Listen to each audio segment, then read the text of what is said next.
Praise the Lord. இந்த April மாதத்தில் 16ஆம் தேதியாகிய இந்த வியாழக்கிழமையின் காலை வேளையில் தேவ சமூகத்தில் வந்திருக்கிற ஒவ்வொருவரையும் கர்த்தர் தாமே ஆசீர்வதிப்பாராக.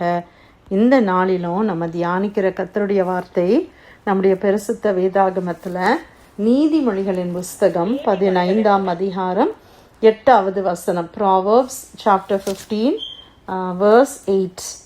துன்மார்க்கருடைய பலி கர்த்தருக்கு அருவருப்பானது, செம்மையானவர்களின் ஜெபமோ அவருக்கு பிரியம். அல்லேலூயா.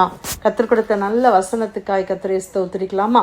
ஆண்டவருக்கு எது பிரியம், ஆண்டவருக்கு எது அருவருப்பு என்பதை இந்த இடத்துல நம்ம வாசிக்கிறோம் இல்ல.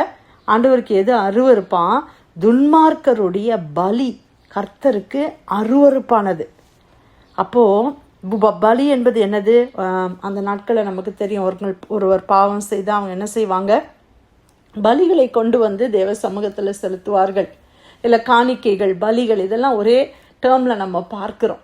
அப்போது நம்ம எவ்வளோதான் நம்ம காணிக்கையை பலியையும் செலுத்தினாலும் நம்ம துன்மார்க்கமாய் நம்ம இருப்போமே, ஆனால் அது கர்த்தருடைய பார்வையில் அருவருப்பான ஒரு பலியாய் காணப்படுகிறது. அது அருவருப்பாய் இருக்கிறது.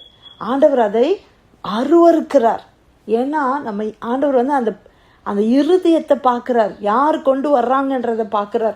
அவங்க பெரிய ஆடு, கொளுத்த கன்றை கொண்டு வரலாம்.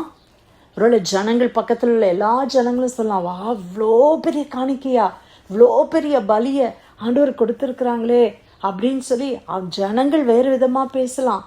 ஆனால் தேவன் இருதயத்தை பார்க்கிறார்.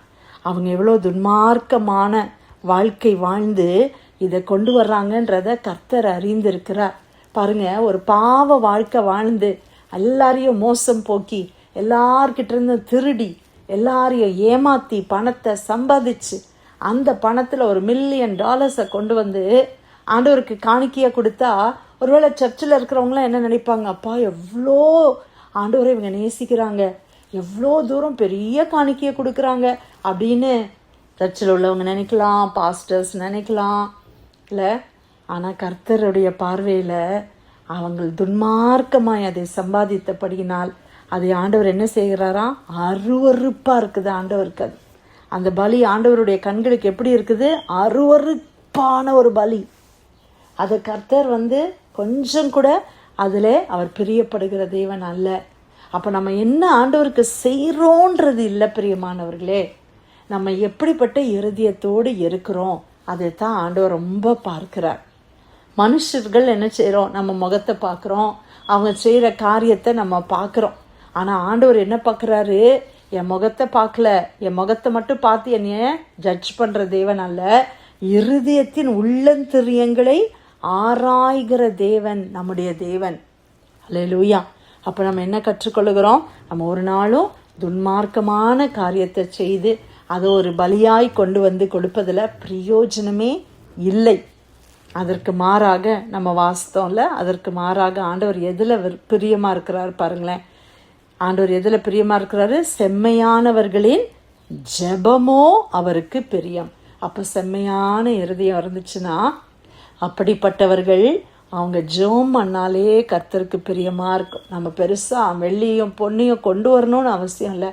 அதை செய்து இதை செய்து அப்படிலாம் ஒன்றும் பெருசாக செய்யலைனாலும் நம்ம ஜெபம் பண்ணால் கூட அது கர்த்தருக்கு எப்படி இருக்குதான்? பிரியமாக இருக்குதான். அல்லேலூயா. அப்போ தேவனுடைய பிள்ளைகளுடைய ஜெபம் ஆண்டவர் எவ்வளோ பிரியப்படுறாருல்ல. இன்றைக்கி நம்ம வந்து ஜெபத்தை ரொம்ப லைட்டாக நம்ம நினைக்கிறோம்.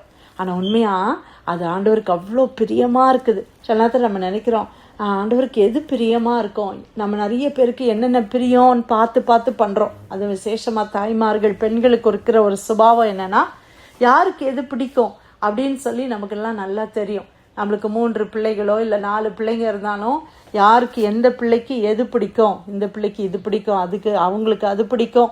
அப்போது அந்த பிள்ளைகளுக்கு ஏற்ற மாதிரி செய்வோம். ஹஸ்பண்டுக்கு இது பிடிக்கும், அவங்களுக்கு செய்கிறோம். கர்த்தருக்கு எது பிரியமாக இருக்குது? கர்த்தருக்கு எது பிரியமாக இருக்குதான்?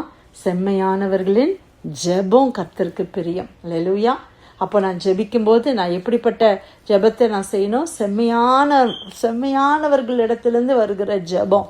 அதனால தான் இன்னொரு இடத்துல கூட வாசிக்கிறோம்ல, நீதிமானுடைய ஊக்கமான வேண்டுதலுக்கு தேவன் பலன் கொடுக்கிற தேவன்.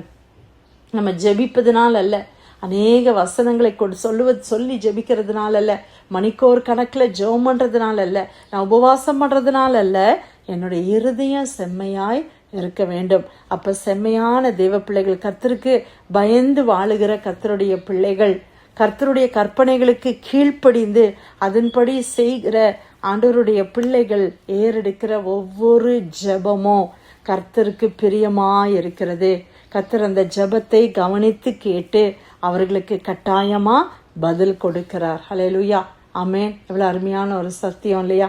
அப்போ ஆண்டவர் என்ன பார்க்குறாரு? நம்ம துன்மார்க்கமா இருக்கிறதுல தேவன் விரும்பல, நம்ம செம்மையானவர்களா இருக்கிறதை கர்த்தர் விரும்புகிறார். நம்ம பெரிய பலியை கொண்டு வந்து தேவனை பிரியப்படுத்தலாம்னு நினைச்சா அது முடியாது. மனுஷங்களை வேணா பிரியப்படுத்தலாம். நம்ம பெருசா ஒரு காரியத்தை செய்யும்போது மனிதர்கள் சொல்லலாம், ஓஹோ ஆஹான்னு பாராட்டலாம், நம்மளுக்கு பெரிய லைக்ஸ் வரலாம், ஃபாலோவர்ஸ் வரலாம், சப்ஸ்கிரைபர்ஸ் வரலாம். அது மனிதனோட முடிந்து விடுகிறது. அது உலக பிரகாரமாகவே முடிந்து விடுகிறது. இப்போ கர்த்தருடைய பார்வையில் ஆண்டவருக்கு ஒரு காரியம் பிரியமாக இருக்கணும்னா என் இருதயம் கர்த்தருக்கு முன்பாக செம்மையாக இருக்க வேண்டும். அல்லேலூயா. நாம் செய்கிற காரியங்கள் கர்த்தருக்கு முன்பாக பிரியமாக இருக்கணும். அதைத்தான் தேவன் பிரியப்படுகிறார். அல்லேலூயா. நீதிமொழிகள் 15ஆம் அதிகாரம் 8வது வசனம், துன்மார்க்கருடைய பலி கர்த்தருக்கு அருவருப்பானது, செம்மையானவர்களின் ஜெபமோ அவருக்கு பிரியம். கர்த்தர் கொடுத்த நல்ல வசனத்துக்காக ஆண்டவருக்கு நன்றி செலுத்தி பிரேயர் லைன்ல வந்திருக்கிற யாராவது நம்ம ஜெபிக்கலாமா?